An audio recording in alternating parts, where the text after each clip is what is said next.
Qiyməti çox qaldırırlar bunlar. Çox qaldırırlar. Niyə? Çünki üz aslarından baha-başa gəlir. Yollar biraz narahatdır ona görə. Ucqar kəndlərdə yaşayan sakinlərin əsas problemlərindən biri də yol xərcidir. Dağlıq və ucqar kəndlərdə taksi xidmətləri rayon mərkəzinə nisbətən xeyli bahadır. Sürücülər deyirlər ki, qiymətlərin yüksək olmasına səbəb yolların pis vəziyyətdə olmasıdır. Bundan başqa, dağlıq və kənd yollarında avtomobilin daha tez sıradan çıxması, yanacaq sərfiyyatının artması və təmir xərclərinin çoxalması da qiymətlərə birbaşa təsir edir. İsmayılıdan olan sürücülərin sözlərinə görə yaxın ərazilərə 3-5 manata sərnişin aparırlarsa, uzaq dağlıq kəndlərdə bu qiymətlər 3-4 dəfə çox olur. Dağ kəndinə olur, Lahıcın kəndlərinə olur. Məsəl üçün 50 manat axırıncı dəfə olan şey deyirəm, getmişəm, yük aparmışam. Amma 50 manata getməyimə baxmayaraq palosun paçemniki dağılıb 25 manatına vermişəm. 70 manat resorun bağlanan yerin qazası arkasına vermişəm. Yəni 120 manat yandan gəlmişəm. O da yolun ucbatına görə.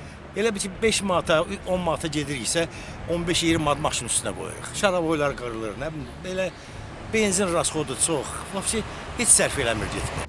Zakataladan olan taksi sürücüləri isə deyirlər ki, dağlıq ərazilərə hər avtomobil gedə bilmədiyi üçün qiymətlər yüksək olur. Bu da hər kəsin büdcəsinə uyğun gəlmir. 18 manat, 20 manat bu arada qalx gedir. Şəhərin özünə 15 manat, 20 manata getdiyi yerə Niva gedir 40 manata məsələn. Çünki oranı çayı keçirlər, çox çətin yollardır yəni.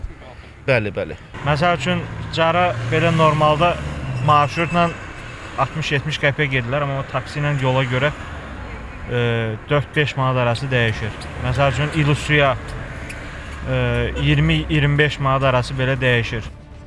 Turizm bölgələrindən olan Şəkidə də vəziyyət demək olar ki, eynidir. Sürücülər bildirirlər ki, əlavə yollardan istifadə etmək həm zaman, həm də yanacaq sərfiyyatı baxımından sərfəli deyil.